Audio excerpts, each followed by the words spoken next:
பாறை அறிவை தடுப்பாறை மண்ணோடு பெயர்த்த கடப்பாறை வானம் உள்ளவரை வையம் உள்ளவரை யார் இங்கு மறப்பார் பெரியாரை என்று நன்றி உணர்வுடைய தமிழர்களால் நாளும் நினைவு கூறப்படுகிற தலைவர் தந்தை பெரியாரின் தத்துவ கருத்துக்களை உலகெங்கும் கொண்டு சேர்க்கிற பணியில் தன்னுடைய 93 வயதிலும் தடுமாறாமல் இன்றைக்கும் எழுச்சியோடு போராட்ட களத்திற்கு வருகை தரவிருக்கிற திராவிடர் கழகத்தினுடைய தலைவர் தமிழர் தலைவர் மாண்புமிகு ஆசிரியர் கி வீரமணி அவருடைய படை அணியில் ஒருவன் என்கிற முறையில் ஒன்றிய அரசுடைய உயர் அதிகார பதவிகள் அனைத்தையும் உயர் ஜாதியினருக்கு தாரை வார்க்கக்கூடிய அந்த போக்கை கண்டித்தும் தாழ்த்தப்பட்ட பிற்படுத்தப்பட்ட மக்களுக்கு உரிய இடஒதுக்கீட்டை IAS IPS IFS போன்ற பதவிகளிலே வழங்க வேண்டும் என்பதை வலியுறுத்தியும் திராவிடர் கழகத்தின் சார்பில் வருகிற 3ஆம் தேதி நடைபெற இருக்கிற ஆர்ப்பாட்டத்தை விளக்கி நடைபெறக்கூடிய இந்த பிரச்சார கூட்டத்தினுடைய தலைவர் தென்சென்னை மாவட்ட திராவிடர் கழக இளைஞரினுடைய துணை தலைவர் அருமை தோழர் மகேந்திரன் அவர்களே, நிகழ்விலே தொடக்க உரை ஆற்றி சிறப்பித்திருக்கக்கூடிய தென்சென்னை மாவட்ட திராவிடர் கழகத்தினுடைய தலைவர் அண்ணன் வில்வநாதன் அவர்களே, வரவேற்புரை ஆற்றியிருக்கக்கூடிய மாவட்ட இளைஞரினுடைய துணை செயலாளர் தோழர் மாரிமுத்து அவர்களே, நிகழ்விலே பங்கேற்று எனக்கு முன்னதாக மிகச்சிறப்பானது உரையை இடஒதுக்கீட்டினுடைய வரலாற்றை நமக்கெல்லாம் எடுத்து வழங்கி இருக்கிற திராவிடர் கழகத்தினுடைய தலைமை செயற்குழு உறுப்பினர், தொலைக்காட்சி மேடைகள் என பல்வேறு அரங்குகளில் தன்னுடைய கருத்துக்களை ஆணித்தரமாக முன்வைக்கக்கூடிய வழக்குரைஞர் ஐயா குமாரதேவன் அவர்களே, முன்னிலை ஏற்று சிறப்பித்திருக்கிற மாவட்ட இளைஞருடைய தலைவர் மணிதுரை அவர்களே, முன்னதாக உரையாற்றிய மாவட்ட கழகத்தினுடைய துணைத் தலைவர் சண்முக பிரியன் அவர்களே, நிகழ்வை மிகச்சிறப்பாக ஒருங்கிணைத்து நடத்தி கொண்டிருக்கக்கூடிய தென்சென்னை மாவட்ட இளைஞரினுடைய தலைவர் அருமை தோழர் பெரியார் யுவராஜ் அவர்களே, நிகழ்வில் பங்கேற்று சிறப்பித்துக் கொண்டிருக்கக்கூடிய மகளிரணி தோழர்கள் வளர்மதி அவர்களே, அஜந்தா அவர்களே, யாழ்மொழி அவர்களே, தங்கமணி அவர்களே, சொப்பனசுந்தரி அவர்களே, பாரதி அவர்களே, லீலாவதி, சூர்யா உள்ளிட்ட தோழர்களே, இளைஞர்களுடைய மூத்த பொறுப்பாளர் பொறியாளர் குமார் அவர்களே, அருமை தம்பி தருமபுரி யாழ் திலீபன் அவர்களே, வடசென்னை மாவட்ட கழக இளைஞரினுடைய தலைவர் தோழர் கார்த்திக் அவர்களே, திராவிட மாணவர் கழகத்தினுடைய மாநில விளையாட்டு அணியினுடைய பொறுப்பாளர் சட்டக்கல்லூரி மாணவர் பூவரசன் அவர்களே, பெரியார் பிஞ்சுகள் பெரியார் இனியன் அவர்களே, பெரியார் ஆதவன் அவர்களே, மாவட்ட கழகத்தினுடைய செயலாளர் அண்ணன் சேரா பார்த்தசாரதி அவர்களே, அதே போல ஊடகவியலாளர் அண்ணன் அரும்பாக்கம் தாமோதரன் அவர்களே, நிகழ்விலே பங்கேற்றிருக்கக்கூடிய அருமை தோழர்களே, தொலை தூரங்களிலே இருந்து இந்த நிகழ்ச்சியை செயல்படுத்திக் கொண்டிருக்கக்கூடிய அருமை தமிழின பெருமக்களே, உங்கள் அனைவருக்கும் அன்பான வணக்கத்தை தெரிவித்துக் கொள்கிறேன். உடைய தோழர்கள் இங்கே குறிப்பிட்டதை போல தமிழ்நாடு மட்டுமல்ல 5 மாநிலங்கள் தேர்தல் சூழலிலே பரபரப்பாக இருக்கின்றன. அன்றாடம் காட்சிகள் மாறிக்கொண்டே இருக்கின்றன. அன்றாடம் என்று சொல்லுவதை விட மணிக்கு மணி காட்சிகள் மாறிக்கொண்டே இருக்கின்றன. திராவிட முன்னேற்ற கழகத்தினுடைய தலைவர், தமிழ்நாட்டினுடைய முதலமைச்சர், சமூக நீதிக்கான சரித்திர நாயகர் முத்துவேல் கருணாநிதி ஸ்டாலின் அவருடைய தலைமையை ஏற்று 3 முறை முதலமைச்சராக இருந்த முன்னாள் முதலமைச்சர் ஒருவர் இன்றைக்கு திராவிட முன்னேற்ற கழகத்திலே தன்னை இணைத்துக் கொண்டிருக்கிறார். ஒவ்வொரு நாளும் பல்வேறு புதிய செய்திகள் வந்து கொண்டே இருக்கின்றன. திராவிடர் கழகம் ஒருபோதும் தேர்தலிலே பங்கேற்காத இயக்கம். திராவிடர் கழகத்தினுடைய தோழர்கள் ஒரு நாடாளுமன்ற தேர்தலுக்கோ சட்டமன்ற தேர்தலுக்கோ குறைந்தபட்ச மாநகராட்சியினுடைய தேர்தலுக்கோ எங்களுடைய தோழர்களுக்கு, கருப்பு சட்டைக்காரர்களுக்கு, திராவிடர் கழக தோழர்களுக்கு வாக்கு போடுங்கள் என்று என்றைக்கு ஒரு நாளும் நாங்கள் கேட்டதில்லை. திராவிடர் கழகத்திற்கின்ற அரசியல் நிலைப்பாடு உண்டு.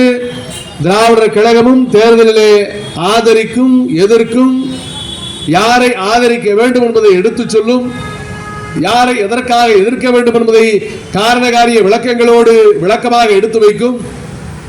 இவையெல்லாம் தந்தை பெரியார் அவர்கள் காலந்தொட்டு இன்றைக்கு வரைக்கும் தமிழ்நாட்டை வழிநடத்தி கொண்டிருக்கக்கூடிய இந்த கருஞ்சட்டை பட்டாளத்துடைய திராவிடர் கழகத்தினுடைய வழக்கமான நடவடிக்கைகள் என்றாலும் கூட ஒருபோதும் தேர்தலில் எங்களுக்காக வாக்குகளை கேட்டு வராத இயக்கம் இந்த இயக்கம். காரணம், தலைவர் தந்தை பெரியார் அவர்கள் சண்முகப்பிரியன் சொன்னதை போல நன்றியை கூட எதிர்பார்க்க கூடாது என்கிற உணர்வோடு இந்த இயக்கத்தை தொடங்கியவர்.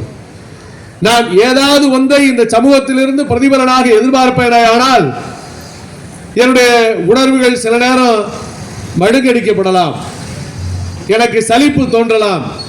ஆனால் இந்த சலிப்புகளுக்கெல்லாம் ஆட்படாமல், எந்த பிரதிபலனையும் எதிர்பார்க்காமல் இந்த தமிழ் சமூகத்திற்கு, ஒடுக்கப்பட்ட பிற்படுத்தப்பட்ட மக்களுக்கு தந்தை பெரியார் அவர்களுடைய காலம் தொடங்கி இந்த இயக்கம் தேர்தல் அரசியலிலே பங்கேற்காத ஒரு மிக முக்கியமான வழிகாட்டுகிற அமைப்பாக இன்றைக்கும் தொடர்ந்து கொண்டிருக்கிறது. அதனால்தான் தேர்தலில் பங்கேற்காத திராவிடர் கழகத்தினுடைய தலைவர் 93 வயது நிரம்பி இன்றைக்கும் களத்திலே இருக்கிற தமிழர் தலைவர் ஆசிரியர் ஐயா வீரமணி அவர்களை நாங்கள் எப்போதும் எங்களுடைய வழிகாட்டியாக ஏற்றுக்கொள்பவர் என்று தமிழ்நாட்டுடைய முதலமைச்சர் சொல்லுகிறார். எங்களுக்கு வழிகாட்டுவது திராவிடர் கழகமும் பெரியார் திடலும் தான் என்று மிக பெருமையாக அறிவிக்கிறார். ஒரு முறை இரண்டு முறை அல்ல தோழர்களே, திராவிடர் கழகம்தான் எங்களை வழிகாட்டுகிற அமைப்பு என்று பலமுறை மீண்டும் மீண்டும் அழுத்தமாக சொல்லுகிறார். காரணம் என்ன? இந்த திராவிடர் கழகம்தான் இன்றைக்கு நாம் பெற்றிருக்கிற வாய்ப்பு, வசதிகள், உரிமைகள் அத்தனைக்கும் அடித்தளத்தை உருவாக்கியது. தந்தை பெரியார் அவர்கள் தமிழ்நாட்டிலே தன்னுடைய பணியை தொடங்கி இருக்காவிட்டால் இன்றைக்கு நாம் பெற்றிருக்கிற இந்த வாய்ப்புகள் நமக்கு கிடைக்காது. இன்னும் சொல்ல போனால் இந்த சாலை பெருமைக்குரிய டாக்டர் நடேசனார் அவர்களுடைய பெயரிலே அமைந்திருக்கிறது. டாக்டர் சி நடேசனார் அன்றாடம் கடந்து போகிற தோழர்களுக்கு, இங்கேயே கடை வைத்திருக்கிற நம்முடைய வணிக பெருமக்களுக்கு, இந்த பகுதியிலே வசிக்கவர்களுக்கு கூட பல நேரங்களிலே டாக்டர் நடேசனார் யார் என்பது தெரியாது. இன்றைக்கு தமிழ்நாட்டினுடைய எல்லா மாவட்டங்களிலேயும் பெண்களுக்கு தோழிகள் விடுதி, தோழி விடுதி அமைக்க வேண்டும் என்று தமிழ்நாட்டினுடைய முதலமைச்சர் ஆணையிட்டிருக்கிறார். படிக்கக்கூடிய, வேலை பார்க்கக்கூடிய பெண்களுக்கு இந்த வசதிகள் வர வேண்டும் என்று கருதுகிறோம். 100 ஆண்டுகளுக்கு முன்னால், இன்னும் சரியாக சொன்னால் 115 ஆண்டுகளுக்கு முன்னால் இதே இருக்கிற சென்னை பல்கலைக்கழகம் தான் தமிழ்நாட்டில் இருந்த ஒரே ஒரு பல்கலைக்கழகம். இந்த மாநில கல்லூரி தான் அன்றைக்கு மிக முக்கியமான கல்லூரி. இங்கே படிப்பதற்கு திராவிடர்களாகிய பார்ப்பனர் அல்லாதாரான நம்முடைய முன்னோடிகளுக்கு, மூத்தவர்களுக்கு, தாத்தாக்களுக்கு இங்கே படிப்பதற்கு இடம் கிடையாது. அப்படியே இடம் கிடைத்தாலும் அங்கே தங்கி படிப்பதற்கான வசதி கிடையாது. இந்த கல்லூரி எங்க அமைந்திருக்கிறது? திருவல்லிக்கேணிக்கு பக்கத்தில் அமைந்திருக்கிறது. இந்த பகுதியில் எல்லாம் இருந்தவர்கள் யார்? பார்ப்பனர்கள். அங்கேயும் தங்குவதற்கு இடம் கிடைக்காது, மற்ற இடங்களிலே இடம் கிடைக்காது, உள்ள ஹாஸ்டலும் கிடையாது. தங்கினாலும் கூட சாப்பாடு போடுவதற்கு அன்றைக்கு இவ்வளவு மாதிரி ஏராளமான ஹோட்டல்ஸ் கிடையாது. இன்னைக்கு நினைச்ச நேரத்தில் எவ்வளவு வெரைட்டி வேணா, இந்த ஒரு சாலைக்குள்ள போனோம்னா எத்தனை 1000 பேர் வேணா ஹோட்டல்ல சாப்பிடலாம். அன்னைக்கு அவ்வளவு ஹோட்டல் கிடையாது. இருந்த ஹோட்டல்களிலும் உணவு உண்ணுவதற்கு நமக்கு அனுமதி கிடையாது. பார்ப்பனர்கள் மட்டும்தான் ஹோட்டலுக்கு உள்ளே அமர்ந்து உணவை எடுத்துக் கொள்வதற்கான அனுமதி பெற்றவர்கள். பார்ப்பனர் அல்லாதாரான நம்முடைய தாத்தாக்கள், பாட்டிகள்லாம் வெளில வர்றதே அபூர்வம். நம்முடைய தாத்தாக்கள் எல்லாம் சாப்பிட வேண்டும் என்றால் ஹோட்டலுக்கு வெளியில கொதிக்க கொதிக்க அவர்கள் கொடுக்கிற அந்த பொங்கலை ஒரு தொன்னையிலேயோ அல்லது இலையிலேயோ வாங்கி கொதிக்க கொதிக்க ஊற்றுகிற சாம்பாரை கையிலே தாங்கி பிடித்து சாப்பிட வேண்டும். எவ்வளவு கொடுமையான நிலைமை அன்றைக்கு இருந்திருக்கும் என்பதை எண்ணி பாருங்கள். அப்படிப்பட்ட சூழலில் படிக்க வேண்டும் என்று விரும்பி வருகிற நம்முடைய பிற்படுத்தப்பட்ட சமூகத்தவர்களுக்கு, ஒடுக்கப்பட்ட சமூகத்தவர்களுக்கு அதற்கான இடம் இருக்க வேண்டும் என்பதற்காக முதலாக திராவிடன் இல்லம் என்கிற பெயரில் ஒரு ஹாஸ்டல் கட்டி இலவசமாக அத்தனை பேரையும் படிப்பதற்கு உணவுக்கான வாய்ப்பை உருவாக்கி கொடுத்த ஒரு பெருமகன் தான் டாக்டர் சி நடேசனார். அவருடைய உழைப்பு, அவருடைய முன்னெடுப்பு இல்லாவிட்டால் இன்றைக்கு நாம் பெற்றிருக்கிற வசதிகளில் மிக பெரும்பான்மை கிடையாது. அவர்தான் நீதி கட்சியை தொடங்கியவர்களிலே முக்கியமானவர். அதே போல இந்த பகுதியிலே தான் டாக்டர் நாயர் சாலை இருக்கும். சென்னையினுடைய மையப்பகுதியிலே சர்பிட்டி தியாகராயருடைய பெயரால் ஒரு மிகப்பெரிய நகர் உருவாக்கப்பட்டிருக்கிறது. இவர்கள் எல்லாம் இல்லாமல் போயிருந்தால் இதே சென்னை பல்கலைக்கழகமும் மாநில கல்லூரியும் காலங்காலமாக பார்ப்பனர்கள் மட்டுமே படிப்பதற்கான வாய்ப்பை தருவதாக இருந்திருக்கும். அதை மாற்றி அந்த வாய்ப்பை உருவாக்கி கொடுத்த இயக்கம் நீதி கட்சி, திராவிட இயக்கத்தினுடைய முதல் பெரும் அமைப்பு. அப்படி உருவாக்கப்பட்டிருக்காவிட்டால், அருமை தோழர்களே, உங்களுக்கு ஒரு சின்ன தகவலுக்காக சொல்லுகிறேன். 1916ஆம் ஆண்டு இதே தமிழ்நாட்டிலே இருந்த உயர் அதிகாரிகளுடைய பட்டியல் பொது வெளிகளிலே, இன்னைக்கு சமூக ஊடகங்களிலே கூட உங்களுக்கு கிடைக்கும். மொத்தம் இருந்த டெபுட்டி கலெக்டர்ஸ், அதுல தமிழ்நாட்டினுடைய மக்கள் தொகையாகிய 3 விழுக்காடு மட்டும் கொண்ட பார்ப்பனர்களுடைய எண்ணிக்கை 77. கலெக்டர்கள் எல்லாம் வெள்ளக்காரன் தான். சப் ஜட்ஜ் 15 பேர். யாரு இப்ப ஐயா சொன்னாரு, குமாரதேவன் ஐயா அவர்கள் சொன்னாரு, சப் ஜட்ஜ் மொத்தம் 18 பேர், அதுல 15 பேர் பார்ப்பனர்கள். டிஸ்ட்ரிக்ட் முன்சிப்ஸ் 3% இருந்த ஆளு 93 பேர். ஆனால் 86 விழுக்காடாக இருந்த பார்ப்பனர் அல்லாதாராகிய நம்முடைய நிலைமை என்ன தெரியுமா? 3% இருந்தவன் 93 இடத்துல இருந்தா, 86% இருந்த நம்ம 25 இடத்துல இருந்தோம். 3% இருந்த பார்ப்பனர்கள் 77 என்கிற எண்ணிக்கையில துணை கலெக்டர்களாக இருந்தார்கள். நம்ம ஆளு 30 பேர்ல இருந்தான். அந்த சப்ஜெக்ட் என்கிற கேட்டகரியில அதுக்கு பிறகு ஆளே கிடையாது. ஒடுக்கப்பட்ட சமூகத்தில் ஆட்கள் கிடையாது, இஸ்லாமியர் கிடையாது, கிறிஸ்துவர் கிடையாது. இருந்த அனைத்து பதவிகளிலேயும் ஆக்கிரமித்திருந்தவர்கள் பார்ப்பனர்கள். படிப்படியாக இன்றைக்கு தமிழ்நாட்டில் தான் இந்தியாவிலேயே அதிகமான பிற்படுத்தப்பட்ட தாழ்த்தப்பட்ட சமூகங்களிலே இருந்து ஜட்ஜிகள் இருக்கிறார்கள், நீதிபதிகள் மாவட்ட அளவிலே இருக்கிறார்கள் என்று ஒன்றிய அரசு அண்மையிலே வெளியிட்டிருக்கிற புள்ளி விவரம் சொல்லுகிறது. உயர் நீதிமன்றத்தில் நிலைமை என்ன, உச்ச நீதிமன்றத்தில் நிலைமை என்ன? 5 ஆண்டுகளில் 661 உயர் நீதிமன்ற உச்ச நீதிமன்ற நீதிபதிகள் நியமிக்கப்பட்டிருக்கிறார்கள். அதிலே 499 பேர் உயர் ஜாதியினர் பார்ப்பனர்கள்.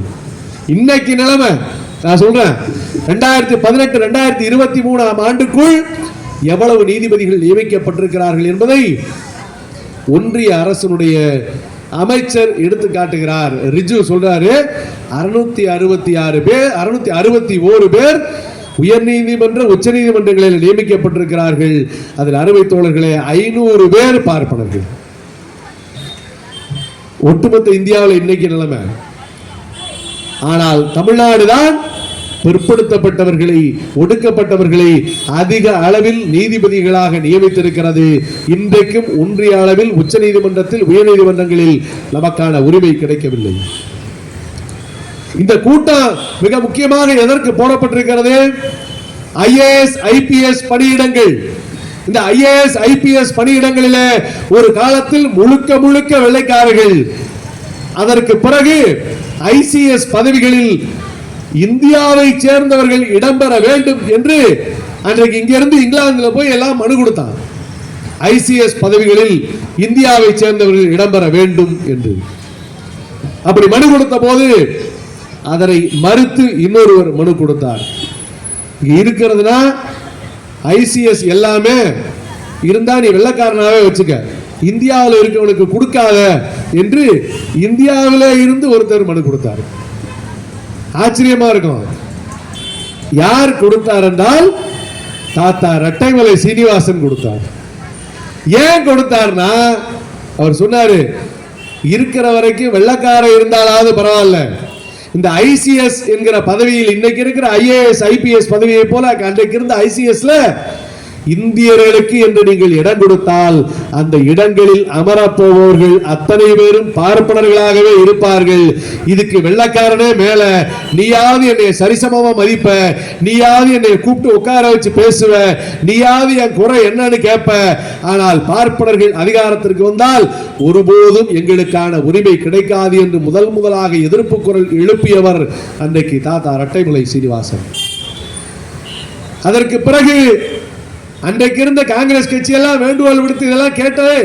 ஐசிஎஸ்ல இங்கே இந்தியர்கள் வரலாம் என்று சொன்னபோது இரட்டைமலை சீனிவாசன் என்ன சொன்னாரோ அதுதான் நடந்தது. உயர் அதிகார பதவிகள் அனைத்திலும் பார்ப்பனர்கள் ஏறி அமர்ந்து கொண்டார்கள். இன்றைக்கும் கூட அருமை தோழர்களே, ஐஏஎஸ் பதவி 6577 பேருக்கு இடம் காலியாக மொத்த இடங்கள் இருக்கின்றன இந்தியாவிலே. அதுல ஏறத்தாழ 1000 பதவிகளை ஒன்றிய அரசு நிரப்பாமல் வைத்திருக்கிறது. 20 விழுக்காடு 1200 பதவிகள் நிரப்பப்படாமல் இருக்கின்றன. எஞ்சி இருக்கிற பதவிகளில் மிக பெரும்பான்மையான இடங்களில் பார்ப்பனர்களும் உயர் ஜாதியினரும் மட்டுமே நிரம்பி இருக்கிறார்கள். இந்தியாவை ஆட்சி செய்யக்கூடிய பிரதமர் அலுவலகத்தில் 90 விழுக்காடு உயர் ஜாதி பார்ப்பனர்களால் நிரம்பி இருக்கிறது. இந்தியாவில் என்ன நடக்க வேண்டும் என்பதை முடிவு செய்யக்கூடியவர்கள் இந்திய பிரதமருடைய அலுவலகத்திலே இருக்கிற ஐஏஎஸ் ஐபிஎஸ் அதிகாரிகள், குறிப்பாக ஐஏஎஸ் அதிகாரிகள், செக்ரட்டரிஸ். அந்த பதவிகளிலே இருப்பவர்கள் எல்லாம் யார் என்றால் முழுக்க முழுக்க பார்ப்பனர்கள் என்கிற செய்தி வெளிவந்திருக்கிறது. ஒன்றிய அமைச்சர் சொல்லுகிறார், இந்தியாவுடைய நாடாளுமன்றத்தில் கேரளாவை சேர்ந்த ஜான் பிரிட்டஸ் என்கிற எம்பி கேட்ட கேள்வி, மொத்தம் எவ்வளவு சீட் இருக்கு ஐஏஎஸ்ல, ஐபிஎஸ்ல, ஐஎஃப்எஸ்ல எவ்வளவு காலியா இருக்கு, எவ்வளவு நிரப்பி இருக்கீங்க, அதுல எவ்வளவு ஓபிசி, எவ்வளவு எஸ்சி, எவ்வளவு எஸ்டி இருக்கு என்று ஒரு கேள்வி கேட்கிறார். உண்மையிலேயே இந்த நாட்டில் எல்லா மக்களுக்குமான உரிமை வழங்கப்படுகிறது என்றால் மிக வெளிப்படையாக அறிவித்திருக்கலாம். மொத்தம் இருக்கிற பதவிகள் இத்தனை, அதில் பிற்படுத்தப்பட்டவர்கள் இத்தனை, ஒடுக்கப்பட்டவர்கள் இத்தனை, பழங்குடியினர் இத்தனை என்று வெளிப்படையாக சொல்லலாம். ஆனால் அவற்றையெல்லாம் மறைத்து முழுமையான தகவல்களை தராமல் ஆங்காங்கே கொஞ்சம் கொஞ்சமாக சில தகவல்களை தந்திருக்கிறார்கள். ஒட்டுமொத்தமாக இருக்கிற இடம் 6877, மன்னிக்கணும் 6877. அதுல ஐஏஎஸ்ல வேகன்சி 1300, ஐபிஎஸ்ல மொத்தம் 5099. அதுல இப்போது நடப்பில் இருப்பது 4594. ஐஎஃப்எஸ்ல 3193 இடங்கள் இருக்கின்றன. 2164 இடங்கள் நிரப்பப்பட்டிருக்கின்றன. இதுல ஒடுக்கப்பட்டவர், பிற்படுத்தப்பட்டவருடைய எண்ணிக்கை ஐஏஎஸ், ஐபிஎஸ், ஐஎஃப்எஸ் மூணுலை சேர்த்து கடந்த 5 ஆண்டுகளில் மொத்தம் நிரப்பப்பட்ட இடங்களில் வெறும் 731 பேர் மட்டுமே ஓபிசி, வெறும் 220 பேர் மட்டுமே, 361 பேர் மட்டுமே ஷெட்யூல்ட் காஸ்ட், ஷெட்யூல்ட் ட்ரைப். அதை போல ஒட்டுமொத்தமாக இடஒதுக்கீட்டினுடைய அளவு என்ன? ஐயா நம்முடைய குமாரதேவன் அவர்கள் சொன்னார்கள், 1% கூட பிற்படுத்தப்பட்டவர்களுக்கு இடஒதுக்கீடு இல்லாமல் இருந்த சூழலில் இந்த கருப்பு சட்டையும் கருப்பு சட்டைகளுடைய தலைவர், தமிழர் தலைவர் ஆசிரியர் வீரமணி அவர்களும் தொடர்ச்சியாக போராடித்தான் 27 விழுக்காடு இடஒதுக்கீட்டை இந்தியா முழுவதிலும் அமல்படுத்தினார்கள்.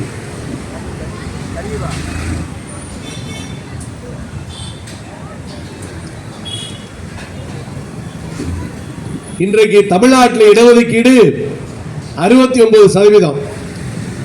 நம்ம அதில் தான் படிக்கிறோம், நம்ம பிள்ளைங்கள்லாம் அதில் தான் படிக்குது, நமக்கு வேலை வாய்ப்பு அப்படிதான் கிடைக்குது. ஆனா எவ்வளவு வீதாச்சார இடஒதுக்கீடுன்னு கேட்டா நம்ம கல்லூரியில் இருக்கிற மாணவர்களுக்கு தெரியாது. ஆனா ஜனநாயகன் ரிலீஸ் ஏன் தள்ளி போச்சு, எப்ப வர வேண்டியது, அதுக்கு முன்னாடி என்ன படம் வந்துச்சுன்னு கேட்டா இன்றைக்கு என்னுடைய இளைஞர்களுக்கு தெரியும். நாம் தெரிந்து கொண்டிருக்க வேண்டியது என்ன, நமக்கு கிடைக்க வேண்டிய இடஒதுக்கீடு நம்மிடமிருந்து பறிக்கப்படுகிறது. அதை காப்பதற்கான ஒரு பெரும் போராட்டம் நடைபெறுகிறது. தமிழ்நாட்டில் இருக்கிற 69 விழுக்காடு இடஒதுக்கீடு முழுமையாக நிரப்பப்படுகிறது. ஆனால் ஒன்றிய அரசில் இருக்கிற 27% இடஒதுக்கீடு எப்போதும் நிரப்பப்படுவதில்லை. ஐஐடியில், ஐஐஎம்மில் உயர் படிப்பு படிக்கிற இடங்களிலே எல்லாம் 10 விழுக்காட்டுக்கு மேல் இடஒதுக்கீடு நிரப்பப்படுவதில்லை. ஒட்டுமொத்தமா 50% நிறைவேற்றிக்கணும். தோழர்கள் சொன்னார்கள், நமக்கு கொடுக்க வேண்டிய இடஒதுக்கீட்டுக்கு 46 ஆண்டுகள் நாம் போராடி இருக்கிறோம். 1947 ஆண்டு விடுதலை பெற்ற இந்தியாவுக்கு 1993 ஆண்டு தான் முதலாக பிற்படுத்தப்பட்டோருக்கான இடஒதுக்கீடு வருகிறது. 2006 தான் முதல் முறையாக கல்வி நிலையங்களில் இடஒதுக்கீடு வருகிறது. ஆனால் இந்த இடபிள்யூஎஸ் அப்படின்னு ஒன்று கொண்டு வந்தாங்க, எக்கனாமிக்கலி வீக்கர் செக்ஷன், பொருளாதாரத்தில் பின்தங்கி இருக்கக்கூடியவர்கள். யாரு பொருளாதாரத்தில் பின்தங்கி இருக்கிறார்கள்னா, ஒரு ஆண்டுக்கு 8,50,000 ரூபாய்க்கு குறைவா வாங்குறவங்க எல்லாம் பொருளாதாரத்தில் பின்தங்கி இருக்கிறார்கள். அதாவது ஒரு மாசத்துக்கு 66,000 ரூபாய் சம்பளம் வாங்குறவரு பொருளாதாரத்தில் பின்தங்கினவர். 66,001 ரூபாய் வாங்கினா அவர் பொருளாதாரத்தில் மேம்பட்டவர். மாசம் 66,000 வாங்கினா அவர்களை எல்லாம் ஏழை என்று சொல்லி, பார்ப்பனர்கள் மட்டும், நம்ம கிடையாது, நமக்கு ஏழை அளவு என்ன தெரியுமா? ஒரு நாளைக்கு 31 ரூபாய் சம்பாதிச்சா அவர் ஏழை, 32 ரூபாய் சம்பாதிச்சா அவர் ஏழை இல்லை. கிராமத்தில் ஒருத்தர் 15 ரூபாய் சம்பாதிச்சா அவர் ஏழை, 16 ரூபாய் சம்பாதிச்சா அவர் ஏழை இல்லை சொல்லுகிற ஒன்றிய அரசு பார்ப்பனர்களுக்கு மட்டும் ஒரு நாளைக்கு 2,200 ரூபாய் சம்பாதிச்சாலும் அவர் ஏழைதான் என்று சொல்லுகிறது. அவருக்கு இடஒதுக்கீடு வழங்கப்பட வேண்டும் என்று சொல்லுகிறது. 10% இடஒதுக்கீடு நோகாம எடுத்து கொடுத்தார். 3 நாட்களில் இந்தியாவுடைய நாடாளுமன்றத்தில், மக்களவையில் வைக்கப்பட்டு, மாநிலங்களவையில் வைக்கப்பட்டு, குடியரசுத் தலைவருடைய கையொப்பமும் பெற்று உடனடியாக அமலுக்கு வருகிறது. ஆனால் நாம் இந்த 27% இடஒதுக்கீட்டை பெறுவதற்கு ஏறத்தாழ 13 ஆண்டு காலம் போராடி இருக்கிறோம். அதற்கு பிறகு 13 ஆண்டு காலம் கல்வி நிலையங்களுக்கு போராடி இருக்கிறோம். இவ்வளவு போராடி அந்த இடஒதுக்கீடு இன்றைக்கு ஏட்டுச் சுரைக்காயாக இருக்கிறதே தவிர 27 விழுக்காடு இடஒதுக்கீடு பிற்படுத்தப்பட்டோருக்கு நிரப்பப்படவில்லை. நம்முடைய பிள்ளைகளுடைய இடத்தை பறிக்கிறான். தப்பித்தவறி படிக்க போன என்ன நிலைமை ஆகுது? உயர் கல்வி நிறுவனங்களில் நம்முடைய மாணவர்களுக்கு தொடர்ந்து நெருக்கடி கொடுக்கப்படுகிறது. ஐஏஎஸ் ஐபிஎஸ் அப்புறம் ஐஐடியில படிக்க போனா, எய்ம்ஸ்ல படிக்க போனா, ஜேஎன்யூல படிக்க போனா, இந்த நிறுவனத்தினுடைய பெயரே நம்ம ஆளுகளை பல பேருக்கு தெரியாது. நமக்கு அதிகபட்சம் நமக்கு பக்கத்தில் இருக்கிற காலேஜ் பேர் தெரியும். ஆனால் இந்த அடையாறில் இருக்க ஐஐடி, அதற்குள் நம்முடைய பிள்ளையை படிக்க வைக்க வேண்டும் என்று எத்தனை பேர் யோசிச்சிருப்போம்? ஜவஹர்லால் நேரு பல்கலைக்கழகம் என்று டெல்லியிலே இருக்கிறது, உஸ்மானியா பல்கலைக்கழகம் என்று ஹைதராபாத்தில் இருக்க, பெரிய பெரிய பல்லாயிரக்கணக்கான கோடி ரூபாயை கொட்டி கொடுத்து மிகப்பெரிய கல்வி நிறுவனங்களை ஒன்றிய அரசு வைத்திருக்கிறது. இந்த பெயர் கூட நமக்கு தெரியாது. ஆனால் தப்பி தவறி நம்முடைய பிள்ளைகள் யாராவது இங்கே இருந்து படிக்க போனால் அவர்களுக்கு நெருக்கடி கொடுத்து படிக்க விடாமல் செய்து அவர்களை தற்கொலைக்கு தூண்டுகிற கொடூரர்களை அந்த இடங்களிலே எல்லாம் உயர் ஜாதி பார்ப்பனர்கள் அமர்ந்திருக்கிறார்கள். தமிழ்நாட்டிலே இருந்து திருப்பூர்ல சரவணன் என்று ஒரு பையன் இங்க டாக்டர் படிப்பு முடிச்சுட்டு மேல் படிப்பு படிப்பதற்காக டெல்லி எய்ம்ஸுக்கு போறான். சீட்டு கிடைக்கிறது எவ்வளவு கஷ்டம் யோசிச்சுங்க. ஒரு சாதாரண தையல்காரர் வீட்டு பையன் அங்கே போய் படிக்க புகுந்து அந்த சரவணன் அடுத்த ஒரு வாரத்தில் விஷ ஊசி போட்டு படுகொலை செய்யப்படுகிறான். அந்த கேஸ தற்கொலை கேஸ் முடிச்சிருக்கான். ரோஹித் வேமுலா என்கிற மாணவர் ஹைதராபாத்தில் படிக்கிறாரு. அம்பேத்கர் படத்தை வைத்திருந்தார் என்பதற்காக அந்த அம்பேத்கர் படத்தையும் தூக்கி கொண்டு ஹாஸ்டல் இருந்து வெளியேறி என்று அவரை வெளியேற்றினார்கள். தொடர்ச்சியாக நெருக்கடி, மன உளைச்சல். அந்த மாணவன் படிக்க வேண்டும் என்கிற கனவோடு போயிருந்த ரோஹித் வேமுலா தன்னையே மாய்த்துக் கொண்டான். அந்த ரோஹித் வேமுலாவுக்கு நிகழ்த்தப்பட்ட கொடுமையை எதிர்த்து கேட்ட மாணவர்களிலே ஒருவன் அங்கே படித்துக் கொண்டிருந்த முத்துகிருஷ்ணன். அதே முத்துகிருஷ்ணன் டெல்லி யூனிவர்சிட்டியில் படிக்க போனான், தமிழ்நாட்டு பையன். அங்கே கொடுக்கப்பட்ட நெருக்கடி காரணமாக எதற்கு எதிராக முத்துகிருஷ்ணன் போராடினானோ அதே முத்துகிருஷ்ணன் அங்கே போய் தூக்கிலே தொங்கினான். இதே சென்னையில் இருக்கிற ஐஐடியில ஃபாத்திமா லத்தீப் என்கிற மாணவி, இஸ்லாமிய சமூகத்தைச் சேர்ந்த மாணவி, படிக்க வேண்டும் என்கிற ஆர்வத்தோடு வந்த அந்த மாணவிக்கு தொடர்ச்சியாக கொடுத்த நெருக்கடி, தாக்குதல், அவர் தன்னையே மாய்த்துக் கொண்டு தற்கொலை செய்து கொண்டார். ஒன்றல்ல இரண்டல்ல தோழர்களே, நூற்றுக்கணக்கான பிள்ளைகள், மிக அரும்பாடுபட்ட நம்முடைய பிள்ளைகள் எல்லாம் மேற்படிப்பு படிக்க போனால் படிக்க போகிற இடங்களிலே அவர்களுக்கு உளவியல் நெருக்கடியை கொடுத்து அவன் கொண்டு வந்த ப்ராஜெக்ட் ஏத்துக்க மாட்டான், ரிசர்ச் ஏத்துக்க மாட்டான், படிக்க போனா பரீட்சை எழுதினா ஃபெயில் ஆக்குவான், அட்டெண்டன்ஸ் போட மாட்டான், எல்லா மோசடி வேலையும் செய்து நம்முடைய பிள்ளைகள் படிக்க போனவர்களை எல்லாம் பாதி பேர் விட்டுட்டு போயிட்டான்.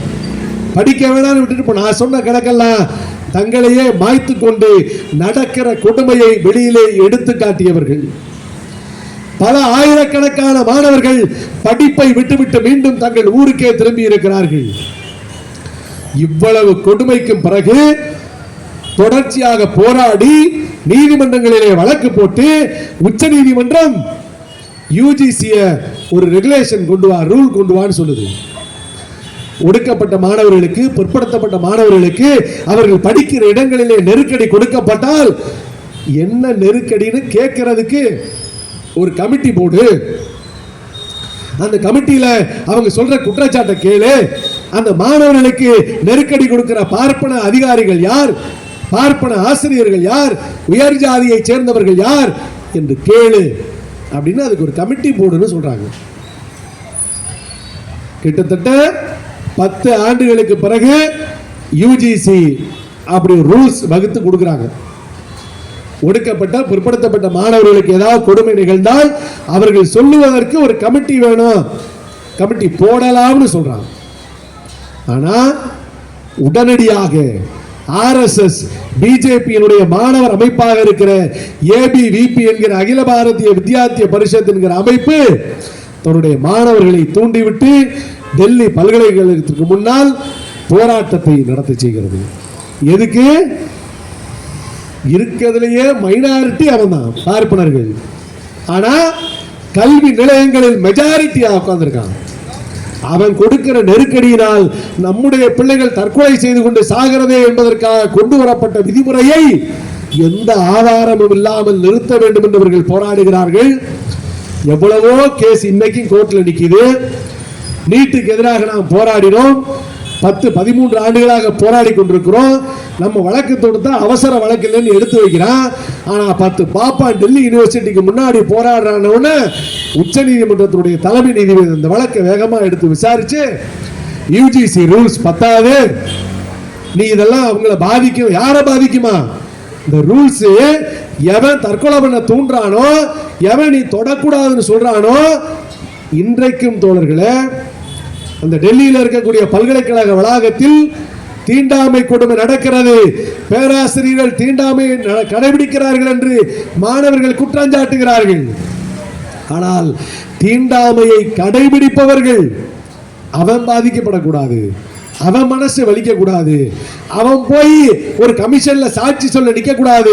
அதனால இந்த சட்டத்தை இடைக்கால, இந்த ரூல்ஸை இடைக்காலமாக நிறுத்தி வைக்கிறோம் என்று உடனடியாக உச்சநீதிமன்றம் நிறுத்தி வைக்கிறது. இப்ப அந்த இடத்துல நம்முடைய சமூகத்திலே இருந்து ஒரு நீதிபதி இருந்தார்னா அவருக்கு அந்த வழி தெரியும். ரோஹித் வேமுலா எப்படி படிக்க வந்தான்னு தெரிஞ்சிருந்தா அவருக்கு அந்த வழி தெரியும். ஒரே ஒரு அரியலூர் மாணவி அனிதா என்கிற ஒரு சிறுமி 12ஆம் வகுப்புல 1200க்கு 97 விழுக்காடு எடுத்தாரு. 98 விழுக்காடு, 1176 மதிப்பெண்கள். அவ்வளவு மதிப்பெண் பெற்ற அந்த அனிதா என்கிற மாணவி ஏன் நீட் தேர்விலே தேர்ச்சி அடைய முடியாமல் இவர்களுடைய நெருக்கடியால் தற்கொலை செய்து கொண்டு மாய்ந்தார் என்று புரிந்தவர் நீதிபதியாக இருந்திருந்தால் அப்படி ஒரு தீர்ப்பு வந்திருக்குமா? தமிழ்நாடு தானே இன்றைக்கு நீட்டுக்கு எதிராக போராடுகிறது. தமிழ்நாடு தானே யுஜிசியில கொண்டு வரப்பட்டிருக்கிற ரூல்ஸ் நிறைவேற்றப்பட வேண்டும் என்று போராடுகிறது. தமிழ்நாட்டிலே தானே மாணவர்கள் இவ்வளவு பெரிய பேரணியை நடத்தி காட்டினார்கள். ஆனால் இந்தியா முழுமைக்கும் இருக்கிறவர்கள் இன்றைக்கும் பாதிக்கப்பட்டுக் கொண்டிருக்கிறார்கள். எதனால பாதிக்கப்படுறோங்கிற புரிதலே அவனுக்கு இருக்காது. நம்மை ஒடுக்குபவர் யார் என்கிற புரிதல் அவனுக்கு இருக்காது. தமிழ்நாட்டில் தான் இடஒதுக்கீட்டினுடைய அருமை புரியும். ஏன் இங்க 2 மொழிக் கொள்கை இருக்கிறது என்பது நம்முடைய மாணவர்களுக்கு தெரியும். எப்படி வடநாட்டில் இருக்கிற பொறுப்புகளை கூட அப்ளை பண்ணலாம்னு தெரியும். ஏன்னா இங்கேதான் திராவிட மாடல் அரசுகள் இருக்கின்றன.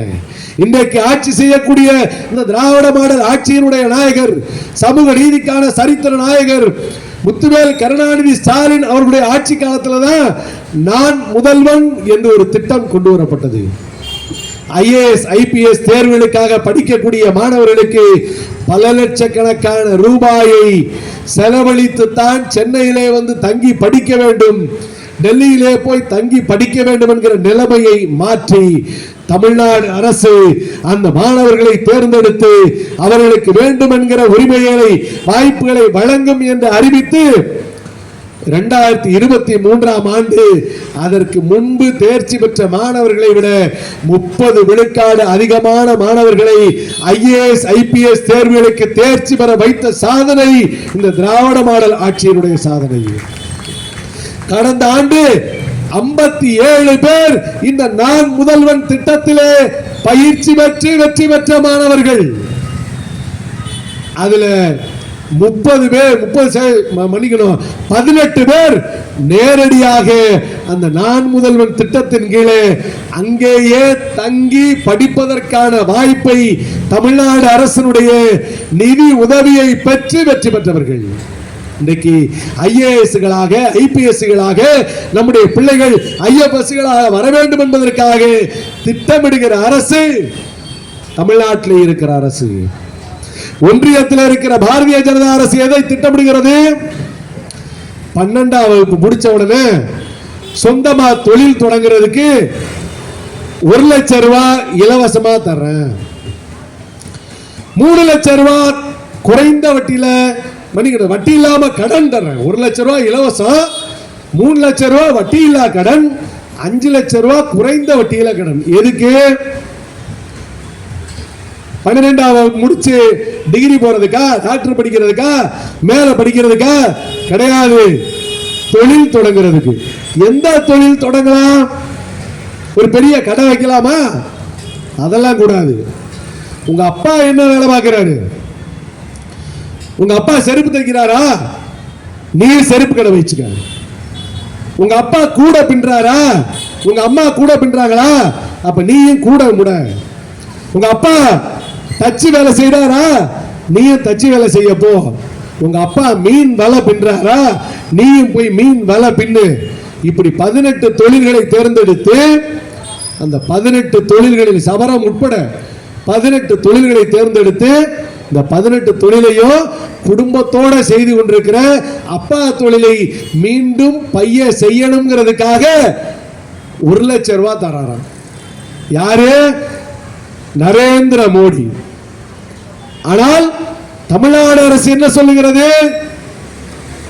நீ மேல படி, நீ படிக்கிறதுக்கு நான் ரூபாய் தரேன்.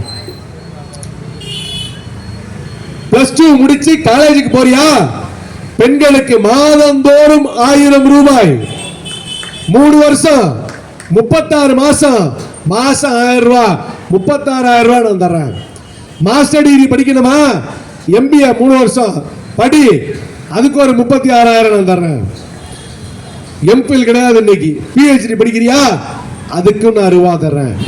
பணம் கொடுத்து படிக்க சொல்லுவது தமிழ்நாடு அரசு, பணம் கொடுக்கிறேன் படிப்பை விட்டு போ என்று சொல்லுவது மோடியினுடைய RSS BJP அரசு. இதுல படிச்சா என்ன ஆகும் நிலைமை?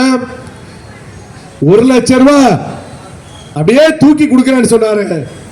நரேந்திர மோடி ஒரு மாதத்தில் நம்முடைய பிள்ளை சாப்ட்வேர் இன்ஜினியர் ஆகி அந்த 1 லட்சம் ரூபாயை விட கூடுதலாக சம்பாதிக்கும். இதற்காக படிக்க வைக்க வேண்டும் என்பது தமிழ்நாடு திராவிட மாடல். படிக்காதே மீண்டும் மாடு மேய்க்க போ, படிக்காதே மீண்டும் செருப்பு தைக்க போ, படிக்காதே மீண்டும் தச்சு வேலைக்கு போ, படிக்காதே மீண்டும் வலை பின்ன போ, படிக்காதே மீண்டும் மீன் பிடிக்க போ என்று மீண்டும் மீண்டும் ஜாதி தொழிலுக்குள்ளே தள்ளுவது நரேந்திர மோடியுடைய அரசு. ஆசை காட்டுகிறார்கள். பள்ளிக்கூடத்தில் அப்படி ஸ்கூல்ல இருந்து வெளியில வரும்போது இந்த போதை மருந்து விற்கிறான், சாக்லேட் விற்கிறான் சொல்றாங்க பாருங்க. அந்த மாதிரி நரேந்திர மோடி வாசல்ல சாக்லேட் வச்சு நிற்கிறாரு. 1 லட்சம் ரூபா, 1 லட்சம் ரூபா, 1 லட்சம் ரூபா. எதுக்கு? நீ காலேஜ் போகாம இருக்கிறதுக்கு 1 லட்சம் ரூபா. ஆனால் தமிழ்நாடு அரசு இன்றைக்கு மட்டுமல்ல தோழர்களே, தமிழ்நாடு எப்படி இவ்வளவு பெரிய வளர்ச்சியை பெற்றிருக்கிறது என்றால் ஒவ்வொரு காலகட்டத்திலேயும் இங்கே முதலாக சர்பிட்டி தியாகராயர் தான் படிக்கிற பிள்ளைகளுக்கு மதிய உணவை போட்டு பள்ளிக்கூடத்திற்கு வா என்று அழைத்த தலைவர். அதைத்தான் பெருந்தலைவர் காமராஜர் தமிழ்நாடு முழுக்க அமல்படுத்தினார். அதைத்தான் சத்துணவு திட்டம் என்கிற பெயரால் மக்கள் திலகம் எம்ஜிஆர் கொண்டு வந்தார். அந்த சத்துணவு உண்மையிலேயே சத்துணவாக இருக்க வேண்டும் என்று ஒவ்வொரு நாளும் முட்டை கொடுக்கிற அரசாக திட்டமாக அதை மாற்றியவர் முத்தமிழறிஞர் டாக்டர் கலைஞர் அவர்கள். இன்றைக்கு ஒரு கணக்கெடுப்பு வந்திருக்கு. இந்தியா முழுக்க பள்ளியில மாணவர்களுக்கு முட்டை கொடுக்கிற மாநில அரசுகளுடைய எண்ணிக்கை, ஒரு முட்டை வாரத்துக்கு 1 முட்டை கொடுக்கிற அரசு இருக்கு, வாரத்துக்கு 2 முட்டை கொடுக்கிற அரசு இருக்கு, அதிகபட்சம் 3 முட்டை கொடுக்கிற அரசுகள் வரை இருக்கின்றன. ஆனால் வாரத்திற்கு 5 முட்டைகள் கொடுக்கிற ஒரே மாநில அரசு தமிழ்நாடு அரசு. நான் முட்டை சாப்பிட மாட்டேங்க, சைவம். அப்படியா? பரவாயில்ல, வாழைப்பழம் சாப்பிடு. இலவசமாக சீருடை, இலவசமாக நோட்டு புத்தகம், இலவசமாக பை, இலவசமாக செருப்பு, இலவசமாக பேனா, இலவசமாக மிதிவண்டி, இலவசமாக பேருந்து கட்டணம், இலவசமாக எத்தனை வசதிகள். கடைசியா இன்றைக்கு 2 நாட்களாக அதிமுக அரசால் கொடுக்கப்படாமல் இருந்த இலவச லேப்டாப்பை 20 லட்சம் மாணவர்களுக்கு ஒரு அரசு வழங்கி இருக்கிறது ஒரு வாரத்திற்குள்ளாக என்றால் அது தமிழ்நாட்டை ஆட்சி செய்கிற திராவிட முன்னேற்ற கழகத்தினுடைய தலைமையிலான திராவிட மாடல் அரசு. எதுக்காக ஒரு அரசு இலவசமாய் இவ்வளவும் கொடுத்து படிக்க வைக்கணும்? இந்த பையெல்லாம் ஓட்டு போடுவானா? அருமை தோழர்களே, நல்லா நினைவு வச்சுங்க. கொடுத்த லேப்டாப்ல ஸ்டிக்கரை மாத்தி ஒரு நடிகருடைய படத்தை ஒட்டிய போதும் கூட யார் படத்தை வேணா ஒட்டிக்க, ஆனா உனக்கு படிக்கிறதுக்கு நான் லேப்டாப் கொடுக்கிறேன் என்று திட்டமிட்டபடி 20 லட்சம் லேப்டாப்களையும் கொடுத்து முடித்திருக்கிற அரசு இந்த திராவிட மாடல் அரசு. ஏன் இவ்வளவு பேருக்கும் கொடுக்கிறாங்க? ஓட்டுக்காகவா? இந்த பிள்ளைகள் படிச்சு ஓட்டு வர்றதுக்குள்ள இன்னும் 10 வருஷம் இருக்குமே, அவெல்லாம் ஓட்டு போடுவானா? ஒருபோதும் கிடையாது. அதை பற்றிய யோசனை கிடையாது. ஆனால் எதற்காக என்றால் இவர்கள்தான் தமிழ்நாட்டை உருவாக்க போகிற சிற்பிகள் என்கிற காரணத்தால், இவர்கள் வளர்க்கிற இவர்களுடைய குடும்பம் அதன் காரணமாக மிகப்பெரிய வளர்ச்சியை பெறும் என்கிற காரணத்தால் தமிழ்நாட்டில் இருந்த குடிசைகள் எல்லாம் ஒழித்து இன்றைக்கு அதையெல்லாம் மாளிகைகளாக்கியதை போல எல்லா இடங்களிலேயும் இருக்கிற ஒடுக்கப்பட்ட பிற்படுத்தப்பட்ட மக்களுக்கு கல்வி வாய்ப்பை உருவாக்குவதன் வாயிலாக இந்த தமிழ்நாட்டில் இன்றைக்கு கல்வி பெற்றவர்களுடைய எண்ணிக்கை உயர்ந்திருக்கிறது. இந்தியாவிலேயே மிக அதிகமான அளவிற்கு கல்லூரி செல்லக்கூடிய மாணவர்கள் நிரம்பிய மாநிலம் என்று தமிழ்நாடு பெருமைப்படுகிறது. ஒட்டுமொத்த இந்தியாவில் 26% பேர் தான் ஸ்கூல் முடிச்சா காலேஜ் போறாங்க. ஆனா தமிழ்நாட்டில் எவ்வளவு பேர் தெரியுங்களா? அப்படியே டபுள். 52 விழுக்காட்டுக்கு மேலாக கல்லூரியில் மாணவர்களை சேர்க்கிற ஒரே மாநிலம் தமிழ்நாடு என்கிற பெருமைக்குரியது. இவ்வளவு சாதனை எப்படி நடந்துச்சு? இவ்வளவு சாதனை ஏன் நடக்குது? இவ்வளவு காலமும் 100 வருஷத்துக்கு முன்னாடி நான் படிக்க கூடாது, தொட்டால் தீட்டு, படித்தால் பாவம் என்று சொல்லிக் கொண்டிருந்த அதே இடத்தில் அந்த மனு தர்மத்தை தூக்கி பொசுக்கிவிட்டு மனித தர்மம் வேண்டும், சம தர்மம் வேண்டும், அனைவருக்கும் அனைத்தும் கிடைக்க வேண்டும் என்பதற்காக உருவாக்கப்பட்ட திராவிட இயக்கம், அனைவருக்கும் அனைத்தும் கிடைக்க வேண்டும் என்பதற்காக உருவாக்கப்பட்ட சுயமரியாதை இயக்கம், தந்தை பெரியார், பேரறிஞர் அண்ணா, பெருந்தலைவர் காமராசர், முத்துவேல் கருணாநிதி என்கிற மகத்தான தலைவர், முத்தமிழறிஞர் கலைஞர், தமிழர் தலைவர் ஆசிரியர், இன்றைக்கு இருக்கிற முதலமைச்சர் முத்துவேல் கருணாநிதி ஸ்டாலின் என்று தொடர்ச்சியாக செய்து கொண்டிருக்கிற பணிதான் இன்றைக்கு நம்முடைய கல்வி வளர்ச்சிக்கு காரணம். நம்முடைய பெண்கள் அவர்களுக்கு கிடைத்திருக்கிற திட்டங்கள் இந்தியாவிலே எந்த மாநிலத்திற்கும் கிடைக்காத திட்டங்கள். காலங்காலமா என்ன சொல்லிட்டு இருந்தா, அப்பா வேலை பார்க்கிறாரு, அம்மா என்ன பண்றாங்க, வீட்டுல சும்மா இருக்காங்க, அப்படிதானே சொல்லுவாங்க. அதிகபட்சம் என்ன சொல்லுவாங்க, இல்லத்தரசி, குடும்ப தலைவி. ஆனா குடும்ப தலைவி ஒரு 5 ரூபாய்க்கு ஹேர் கிளிப்பு வாங்கணும்னா புருஷன் பாக்கெட்டை எதிர்நோக்கி இருக்கணும். கிளிப் உடைஞ்சு போச்சு, இதே பொழப்பா போச்சு அப்படின்னு அந்த 10 ரூபாய் எடுத்து கொடுக்கறதுக்கு அவ்வளவு சலிச்சுக்கிட்டு அந்த 10 ரூபாய் சட்டப்பையில இருந்து வெளியில வரும். எங்க மேனாமினிக்கிட்டு போறேன்னு இந்த பவுடர் வாங்குறேன்னு கேட்பான். ஆனால் இன்றைக்கு இந்த அரசு வந்தவுடன் தான் பெண்களை மதித்து, அவர்களுடைய உழைப்பை மதித்து, வீட்டிலே அவர்கள் செய்யக்கூடிய பணியை மதித்து மாதந்தோறும் 1000 ரூபாய் மகளிர் உரிமை தொகை என்று வழங்கியது. உதவி தொகை இல்ல, சலுகை இல்ல, சீர் இல்ல. நீங்க ரொம்ப முக்கியம். இந்த திட்டத்தை கொண்டு வரும்போது அந்த திட்டத்திற்கு அதிகாரிகள் ஒரு பேர் சொல்லி இருக்கிறாங்க. மு.க. ஸ்டாலின் தருகிற சீர் அப்படின்னு பேர் வைக்கலாம், அண்ணன் சீர் கொடுக்கிற மாதிரி இருக்கும் அப்படின்னு அந்த சீர்னு பேர் கொடுத்திருக்காங்க. சீர் அப்படின்னு கொடுக்க ஆரம்பிச்சாலே மீண்டும் பெண்களை அந்த வரதட்சணை கொடுமைக்குள்ளே அரசே தள்ளுகிறது என்பதை போல அமையும். அது சீரல்ல, அவர்களுக்கு கிடைக்க வேண்டிய உரிமை என்று அதை உரிமை தொகை என்று பெயரிட்டவர் நம்முடைய முதலமைச்சர் முத்துவேல் கருணாநிதி ஸ்டாலின்.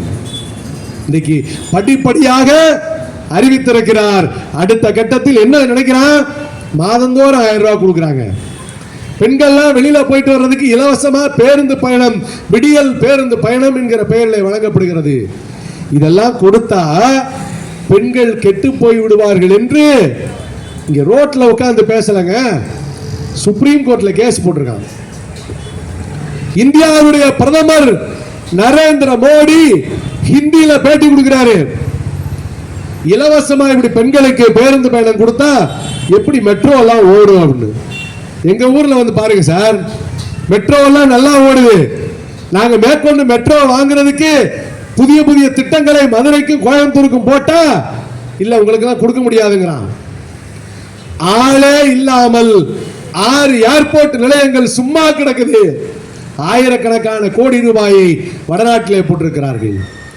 மெட்ரோல ஆள் வர மாட்டேங்குதுங்கிறான். ஆனா மகாராஷ்டிராவில் 2வது மெட்ரோ ஓடுது.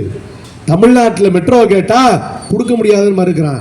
அப்படி பேசுற நரேந்திர மோடி இந்த திட்டங்களை பத்தி என்ன சொல்லி இருக்கிறாரு, பெண்களுக்கு இப்படி எல்லாம் இலவசமா கொடுக்க கூடாது, கொடுத்து அவங்களுக்கு எடுக்க கூடாது.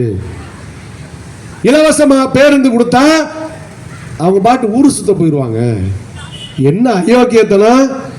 ஒரு நீதிமன்றம், ஒரு பிரதமர், ஒரு அதிகாரி இவர்கள் பேசுகிற பேச்சு பெண்களுக்கு எந்த உரிமையும் கொடுக்க கூடாது என்பது மனு தர்மம். அவர்களுக்கு எல்லா உரிமையும் கிடைக்க வேண்டும் என்பதற்காக திட்டம் திட்டுகிறது. அதுதான் தோழர்களே திராவிட மாடல் அரசு. இந்த அரசு இன்றைக்கு இவ்வளவு திட்டங்களை நிறைவேற்றாவிட்டால், மகளிருக்கான வாய்ப்புகளை உருவாக்காவிட்டால், பெண்களுக்கு படிப்பதற்கான வாய்ப்புகளை உருவாக்காவிட்டால் இவ்வளவு மகளிர் படிச்சு வந்திருப்பாங்களா? யோசிச்சு பாருங்க. அப்படிப்பட்ட மகளிர் நம்முடைய வீட்டு பிள்ளைகள், நம்முடைய மகள்கள். இன்னைக்கு ஒரு 50 ஆண்டுகளுக்கு முன்னால பொம்பளை பிள்ளைகளை படிக்க வைச்சேன்னு நினைச்சா ஸ்கூல் வரைக்கும் அனுப்புவாங்க, எழுத படிக்க தெரியணும்னு. வயசுக்கு வந்துருச்சு அப்படின்னு வீட்டில் உட்கார வச்சிருவாங்க. அதுக்கப்புறம் மேல படிக்க வைக்கணுமே, என்ன பண்ணணும்? டாக்டர் கலைஞர் அவர்கள் தான் முதல் முறையாக ஒரு திட்டம் கொண்டு வந்தார். 8ஆம் வகுப்பு வரை படித்தால், பாஸ் பண்ணா கூட கிடையாது, 8ஆம் வகுப்பு வரை படித்தால் திருமணத்தின் போது 5000 ரூபாயை இந்த அரசு உதவியாக கொடுக்கும் என்று, நிதி உதவி தரும் என்று 36 ஆண்டுகளுக்கு முன்னால் அறிவித்தார். அறிவித்ததோடு மட்டுமல்ல, செயல்படுத்தினார். 8ஆம் வகுப்பு வரை படிப்பதற்கு பிள்ளைகளை நம்முடைய பெற்றோர் அனுப்பினார்கள். 1996ஆம் ஆண்டு திரும்ப ஆட்சிக்கு வந்தாரு. அதிகாரிகள்ட்ட கேட்கிறாரு, எப்படி இருக்கு பெண் கல்வி? ஐயா 8ஆம் வகுப்பு வரை படிச்சிடறாங்க, அதுக்கு மேல படிக்க மாட்டாங்க, 8ஆம் வகுப்போட நிப்பாட்டிடுறாங்க. அப்படியா? சரி, 10ஆம் வகுப்பு வரை படித்தால் 10,000 ரூபாய் பரிசு தருகிறேன் என்று அறிவித்தார். 10ஆம் வகுப்பு வரை நம்முடைய பெண் பிள்ளைகள் படிக்க போனார்கள். 2006ஆம் ஆண்டு ஆட்சிக்கு வந்தார். 12ஆம் வகுப்பு வரை படித்தால் 25,000 ரூபாய் தரப்படும் என்று அறிவித்தார். சொன்னபடியே கொடுத்தாரு. 2021ஆம் ஆண்டு முத்துவேல் கருணாநிதி ஸ்டாலின் ஆட்சிக்கு வந்தார். 12 வரை எல்லாரையும் படிக்க வச்சாச்சுல. நீங்க இந்த குதிரை கதை ஒன்று சொல்லுவாங்க. குதிரை முன்னாடி போகணும்னா ஒரு கேரட்டை வந்து கட்டி அந்த குதிரைக்கு முன்னாடி இப்படி தொங்க விட்டுவானா. இந்த குதிரை ஏறி போக போக கேரட்டை கடிக்கலாம்னு போகும், அடுத்த 2 ஸ்டெப்பு போகும், அப்ப அந்த கேரட்டை முன்னாடி போகும். அது மாதிரி படிக்க வைக்கிறதுக்காக கொஞ்சம் கொஞ்சமா எடுத்துட்டு வந்து, இந்த சின்ன பிள்ளைங்க பாத்தீங்கன்னா, சின்ன பிள்ளைங்க நடக்கும் பாருங்க, முதல் முறை நடக்கும்போது கையை பிடிச்சி தூக்கிட்டு வருவோம்.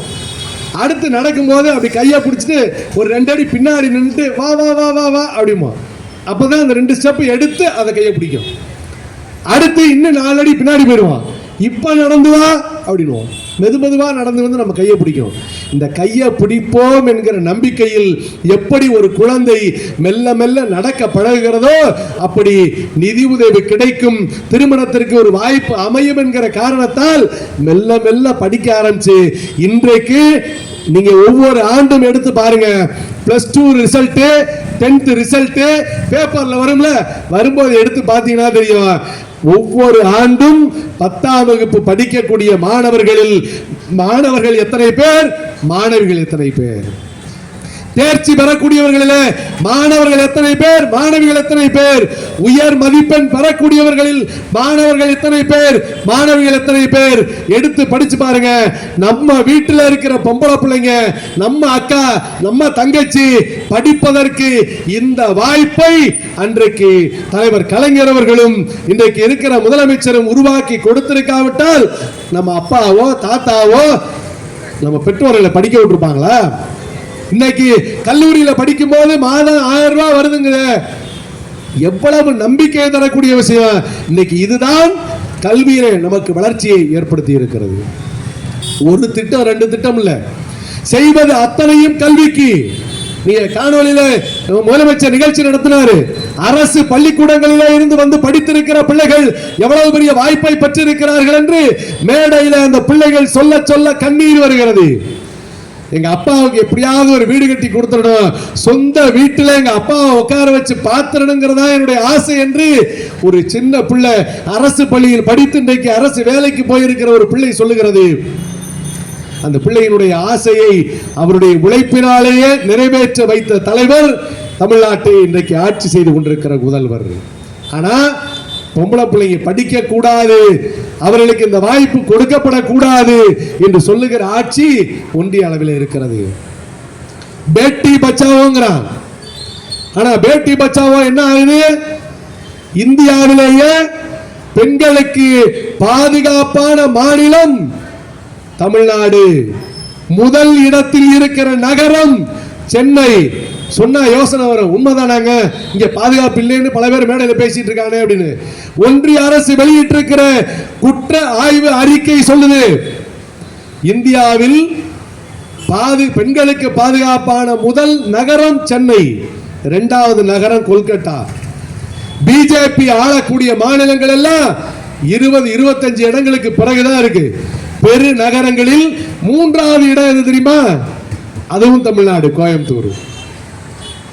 இருக்கிற அத்தனை வசதிகளையும், அத்தனை பாதுகாப்பையும், கல்விக்கான அத்தனை வளர்ச்சியையும் இன்னும் சொல்ல போனால் மேல் படிப்புகளிலே பதவிகளிலே வருவதற்கு அத்தனை நூலகங்கள், அத்தனை வாசிப்பு மன்றங்கள், அவ்வளவு நூலகங்களுக்கான இடஒதுக்கீடு, நேர ஒதுக்கீடு, பண ஒதுக்கீடு என்று நம்முடைய பிள்ளைகள் படிக்க வேண்டும் என்பதற்காக எல்லா இடங்களிலும் அதற்கான வாய்ப்புகளை உருவாக்கி கொண்டிருக்கிற அரசு இந்த நாட்டில் இருக்கிறது.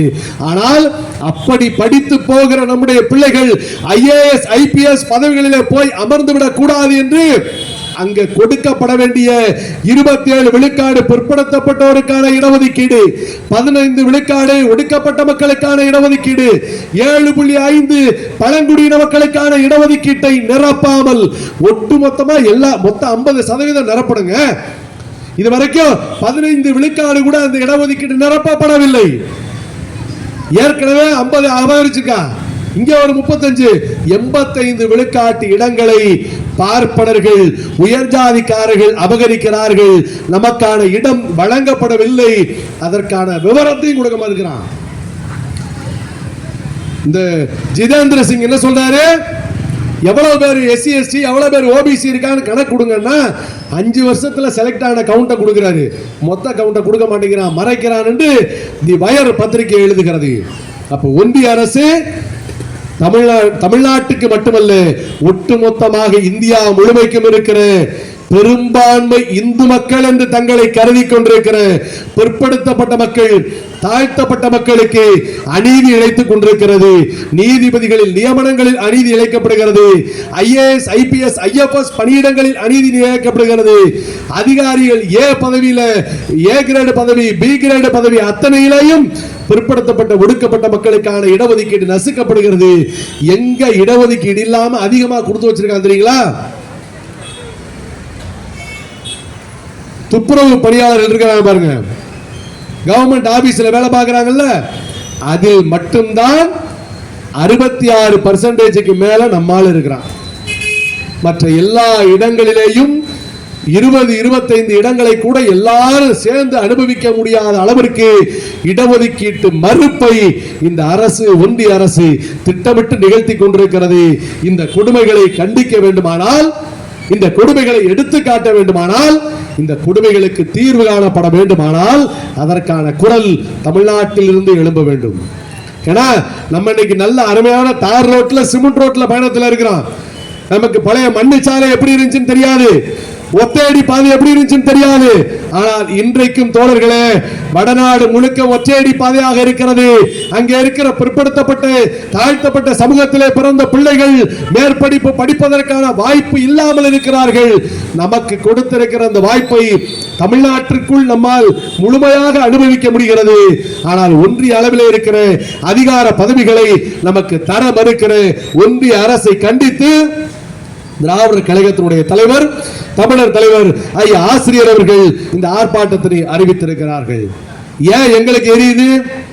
ஏன் எங்களுக்கு கோபம் வருது? ஏன் கருப்பு சட்டம் முதல்ல போராடுது? இந்த தலைவர் வீரமணி யார் என்றே தெரியாது.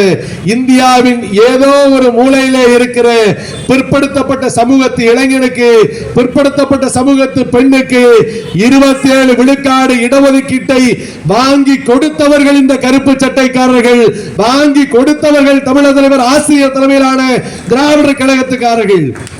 மிசோரம்ல இருக்கிறவனுக்கு, உத்தரப்பிரதேசத்தில் இருக்கிறவனுக்கு, ராஜஸ்தான்ல இருக்கிறவனுக்கு, பீகார்ல இருக்கிறவனுக்கு பெரியாரை பத்தி தெரியாது, கருப்பு சட்டையை பத்தி தெரியாது, வீரமணியை பத்தி தெரியாது. ஆனால் இந்தியா முழுக்க இருக்கிற 140 கோடி மக்களில் 90 கோடி பேர் பிற்படுத்தப்பட்ட சமூகத்தை சேர்ந்தவர்கள். 90 கோடி பேர். இந்த 90 கோடி பேருக்கு 1993 வரைக்கும் வேலை வாய்ப்பில் இடஒதுக்கீடு கிடையாது. 27% இடஒதுக்கீடு வாங்கி கொடுத்து பிற்படுத்தப்பட்ட சமூகத்து மக்கள் எல்லா இடங்களில் இருந்தாலும் அவர்களுக்கான உரிமையை பெற்றுக் கொடுத்த இயக்கம் இந்த இயக்கம். அதற்காக தமிழ்நாடு முழுக்க, இந்தியா முழுக்க 42 மாநாடுகளை, 16 போராட்டங்களை நடத்திய இயக்கம் இந்த இயக்கம். VP சிங் பிரதமராக இருக்கிற போது மண்டல் கமிஷனை அமல்படுத்தினார். அவர் மண்டல் கமிஷனை அமல்படுத்தினதுக்காக அவர் ஆட்சிக்கு அதுவரை கொடுத்து வந்த ஆதரவை வாபஸ் வாங்கிய ஒரு கேடுகட்ட கட்சி தான் பாரதிய ஜனதா கட்சி. இன்றைக்கு சமூக நீதி பேசுவதற்கு அவர்களுக்கு சுத்தமா அறியதில்லை. ஒரு மோடியையும் ஒரு அமித்ஷாவையும் காட்டி ஏதோ நம்ம ஆளு மேல இருக்கிறான்னு காட்ட முனைகிறார்கள். ஒருபோதும் அவர்கள் நமக்கானவர்கள் அல்ல. பார்ப்பன ஆதிக்கம் நிலைவதற்காக இதே பிரதமருடைய அலுவலகத்தில் சொன்ன 90 விழுக்காட்டு அதிகாரிகள் உயர் ஜாதி பார்ப்பனர்கள். பார்ப்பாலே உச்சாணி கொம்புல இருக்கிறவன். நமக்கு இந்த விஸ்வகர்மா யோஜனான்னு மீண்டும் குலக்கல்விக்கு கொண்டு போய் திணிக்கிற திட்டத்தை அவர்கள்தான் வகுத்து கொடுக்கிறார்கள். அதை ஏற்க மாட்டோம் என்று சொல்லுகிற அரசு தமிழ்நாட்டினுடைய அரசு. இந்த போராட்டம் 100 ஆண்டுகளுக்கு முன்னால் தொடங்கியது. தமிழ்நாடு தான் வழிகாட்டி இருக்கிறது. இந்தியாவிலேயே 69 விழுக்காடு இடஒதுக்கீடு தமிழ்நாட்டில் மட்டும்தான் இருக்கிறது. இந்தியாவிலேயே விஸ்வகர்மா திட்டத்தை ஏற்றுக்கொள்ள மாட்டோம் என்று சொல்லுகிற அரசு தமிழ்நாட்டிலே தான் இருக்கிறது. இந்தியாவிலேயே நீட் தேர்வை ஏற்க மாட்டோம் என்று போராடுகிற அரசு தமிழ்நாட்டில் மட்டும்தான் இருக்கிறது. இந்தியாவிலேயே மாணவர்களுக்கு இவ்வளவு வசதிகளை வழங்குகிற ஒரே அரசு தமிழ்நாட்டில் தான் இருக்கிறது. ஐஏஎஸ் ஐபிஎஸ் படிப்பதற்கான திட்டம் வகுத்து மாணவர்களை தயாரிக்கிற அரசு தமிழ்நாட்டில் தான் இருக்கிறது. இந்த அரசு நிலை பெற்றால் தான், இந்த ஆட்சி நிலை பெற்றால் தான் ஒன்றிய அரசை எதிர்த்து போராட முடியும். அன்றாடம் இந்த போராட்டம் ஒன்றியத்தை ஆட்சி செய்து கொண்டிருக்கிற பாரதிய ஜனதா ஆர்எஸ்எஸ் அரசுக்கும் தமிழ்நாட்டிலே இருக்கிற தமிழ்நாட்டு மக்களை பாதுகாக்க வேண்டும் என்று துடிக்கிற திராவிட மாடல் திமுக அரசுக்கும் தொடர்ச்சியாக நடந்து கொண்டிருக்கிறது. அருமை தோழர்களே, குறிப்பாக இளைஞர்களே, மாணவர்களே, விசிலடிச்சான் குஞ்சுகளாக மாறாதீர்கள். உங்களை ஏய்ப்பதற்காக, உங்கள் கவனத்தை திசை திருப்புவதற்காக நடிகர்களை கொண்டு வருவார்கள். உங்களை மீண்டும் மாடு வைக்க சொல்ல, மீண்டும் ஆடு வைக்க சொல்ல, மீண்டும் களத்து மேட்டுக்கு போங்கள் என்று சொல்வதற்கு பண்பாட்டு பேரால் சில புல்லுருவிகள் வருவார்கள். ஏமாறாதீர்கள். நீங்கள் படிக்க வேண்டும், உயர வேண்டும், பச்சை மயில கையெழுத்து போடக்கூடிய பெரிய அதிகாரிகளாக மாற வேண்டும் என்கிற கனவை மீண்டும் மீண்டும் விதைத்துக் கொண்டிருக்கிற இந்த தமிழ்நாட்டை காப்பாற்ற வேண்டுமானால் அருமை தோழர்களே, நாங்கள் தேர்தலுக்காக கேட்பவர்கள் அல்ல. இந்த போராட்ட களம் தேர்தலையும் தாண்டியது. அந்த போராட்டக்களம் நிலைக்க வேண்டுமானால் நமக்கு கையிலே இருக்கிற மிகப்பெரிய ஆயுதமாக வாக்கு சீட்டும் இருக்கிறது. இன்றைக்கு வாக்கு சீட்டு புரியுட்டானா, வாக்கு பொத்தானும் இருக்கிறது. அந்த வாக்கு பொத்தானிலே அருமை தோழர்களே, இந்த தமிழ்நாட்டை காக்க வேண்டும் என்கிற யோசனையோடு அந்த வாக்குகளை செலுத்துங்கள். இந்த வாக்குகளை கொண்டு போய் வீணாக நடிகர்கள் என்கிற காரணத்தால் அருமையா டான்ஸ் ஆடுறாருங்க, அதுக்காக என் ஓட்டு தயவு செஞ்சு போடாதீங்க. பெரியவர்களுக்கு தெரியும். நான் இளைஞர்களுக்கு சொல்லுகிறேன், மாணவர்களுக்கு சொல்லுகிறேன். நேற்று எதுனா ஒரு செய்தி பார்க்கிறப்ப அவ்வளவு வருத்தமா இருக்கு. நம்மளால தான் பேசுறான், நம்ம புள்ள தான் பேசுறான். 65 வயசுக்கு மேல யாருக்கு ஓட்டு கொடுக்க கூடாதுங்கிறான். 18 வயசுக்கு மேல தானே ஓட்டு கொடுக்குறீங்க. அதே மாதிரி 65 வயசுக்கு மேல ஓட்டு கொடுக்க கூடாதுன்றான். ஏன்டா ஓட்டு கொடுக்க கூடாதுன்னா, இவன் கட்சிக்கு ஓட்டு கொடுக்காதான், இவனுக்கு பிடிச்ச நடிகர் அவருக்கு பிடிக்காதான், அதனால வயசானவங்களுக்கு எல்லாம் ஓட்டு கொடுக்க கூடாது என்று இன்றைக்கு இருக்கிற ஒரு அறவேக்காட்டு ஒரு ஆச்சரியக்குறி கூட்டம். தற்குறியும் சொல்லக்கூடாது, ஆச்சரியக்குறி தான் சொல்லணுங்கிறாரு. அந்த ஆச்சரியக்குறி கூட்டம் வயசானவங்களுக்கு எல்லாம் ஓட்டு கொடுக்க கூடாதுங்குது. நாளைக்கு அவனே சொல்லுவான், வயசானவங்களாம் உசுரோட இருக்கக்கூடாது, இவெல்லாம் நான் சொல்றதை கேட்க மாட்டேங்கிறேன், எல்லாருக்கும் விசுவாசி போட்டு கொள்ளுங்கன்னா. இப்படிப்பட்ட மடையர்களை, இப்படிப்பட்ட முட்டாள்களை, இப்படிப்பட்ட அறிவிலிகளை தேர்ந்தெடுப்பதற்கு ஒருபோதும் இளைஞர்களே, மாணவர்களே உடன்பட்டு விடாதீர்கள். எச்சரிக்கையாக இருங்கள். பல்வேறு வேடங்களிலே இன்றைக்கு தமிழ்நாட்டை தாக்குவதற்கு வந்து கொண்டிருக்கிறார்கள். ஒரு பக்கத்தில் பாரதிய ஜனதா கட்சியினுடைய நேரடி அடிமையாக அதிமுக அணி திரண்டு வந்து கொண்டிருக்கிறது. அந்த அணியில யாரெல்லாம் இடிக்கு பயந்தவனோ, யாரெல்லாம் சிபிஐக்கு பயந்தவனோ, யாரெல்லாம் ஐடி ரைடுக்கு பயந்தவனோ அவர்களெல்லாம் ஓரணியிலே இருக்கிறார்கள். இன்னைக்கு கூட தோழர்கள் எடுத்து சொன்னார்களே, இந்த ஐடியும் ஈடியும் எவ்வளவு பொய்க்கள வழக்குகளை போட்டுக் கொண்டிருக்கிறார்கள் என்பதற்கு இன்றைக்கு வந்திருக்க அரவிந்த் கெஜ்ரிவால் வழக்கு தீர்ப்பு ஒரு மிகப்பெரிய சான்று. உங்களுக்கு நினைவிருக்கும், 2011ஆம் ஆண்டு அண்ணன் ராசா அவர்கள் 2Gல ஊழல் செஞ்சிட்டாரு அப்படின்னா எல்லா பயிலும் பேசினான், காத்துல ஊழல் வசனம் எழுதினான். ஆனால் அந்த வழக்கை விசாரித்த நீதிபதி சொன்னார், 6 ஆண்டுகளாக கதவை திறந்து வைத்து காத்திருந்தேன், யாராவது ஒரே ஒரு ஆதாரத்தை கொண்டு வருவார் என்று காத்திருந்தேன். ஒருபோதும் எவராலும் அப்படி ஒரு ஊழல் நடந்தது என்பதற்கான சான்றை கொண்டு வரவே முடியவில்லை என்று கிளீன் சிட், அவர் சுத்தமானவர் என்று சொல்லி அண்ணன் ராசா அவர்களை அனுப்பி வைத்தார் ஒரு நீதிபதி. அப்படி இன்றைக்கு ஒருவருக்கு கிளீன் சிட் கொடுக்கப்பட்டிருக்கிறது. யார் தெரியுமா? யார் மீது ஊழல் வழக்கு என்று சொல்லி ஆட்சியை பறித்தார்களோ அந்த அரவிந்த் கெஜ்ரிவால் 500 ஆண்டுகளுக்கு மேலே சிறையிலே அடைக்கப்பட்ட அவருடைய துணை முதல்வர் மணிஷ் சிசோடியா 2 பேர் மேலையும் ஊழல் புகார் பொய் என்று சொல்லி நிரூபிக்கப்பட்டிருக்கிறது. ஒன்றிய பாரதிய ஜனதா அரசு தொடுத்த வழக்கு. இப்படி எல்லா பக்கத்திலேயே இடிய சிபிஐ ஐடியை கொண்டு வந்து ஒரு பக்கம் மிரட்டுறான், இன்னொரு பக்கம் நடிகரை கொண்டு வந்து இளைஞர்களுடைய வாக்கை கவரலாம் என்று கருதுகிறார்கள். இன்னொரு புறத்தில் ஆடு மேய்க்கவா மாடு மேய்க்கவான்னு இன்னொரு தற்குறி, அந்த தற்குறியை கூட்டு வந்து அவரை சொல்லலாம்ல, இன்னொரு தற்குறி, அந்த தற்குறியை கூட்டு வந்து நம்ம பிள்ளைகளை படிச்சிருக்கவனா பொறியாளரை மருத்துவரை நீ ஆடு மேய்க்கவான்னு அவன் கூப்பிட்டு இருக்கிறான். இப்படிப்பட்ட மடையர்களை, அறிவிலிகளை, முட்டாள்களை, சுயநலவாதிகளை, அயோக்கியர்களை தேர்ந்தெடுக்கக்கூடிய அவல நிலைக்கு நம்முடைய இளைஞர்கள் ஒருபோதும் ஆளாகிவிடக் கூடாது. நம்முடைய பெண்கள் ஒருபோதும் ஆளாகிவிடக் கூடாது. அருமை தோழர்களே, கவனமாக வாக்குகளை தேர்ந்தெடுங்கள். அதற்கு முன்னதாக, இந்த வாக்களிப்பதற்கு முன்னதாக நடைபெறுகிற இந்த போராட்டத்தில் இடஒதுக்கீட்டை காப்பதற்காக உயர் அதிகார பதவிகளில் நம்முடைய வீடுகளிலே இருந்தும் பிள்ளைகள் வந்து படிக்க வேண்டும் என்பதற்காக தமிழர் தலைவர் ஐயா ஆசிரியர் அவர்கள் அறிவித்திருக்கிற இந்த போராட்டத்தில் பங்கேற்பு செய்யுங்கள். போராட்டத்திலே குரல் கொடுங்கள். நம்முடைய பிள்ளைகள் ஐஏஎஸ் ஆகட்டும், ஐபிஎஸ் ஆகட்டும், ஐஎஃப்எஸ் ஆகிய உலகம் சுற்றட்டும், பச்சை மையிலே கையொப்பமிடட்டும். வண்டி மையிலே இருந்து பச்சை மைக்கு இழுத்து வந்த இந்த திராவிட இயக்கம் அழைக்கிறது. தலைவர் ஆசிரியர் அழைக்கிறார். தந்தை பெரியாரின் தத்துவ வாரிசு அழைக்கிறார். வாருங்கள் வாருங்கள் என கேட்டு வாய்ப்புக்கு நன்றி கூறி விடைபெறுகிறேன். நன்றி, வணக்கம்.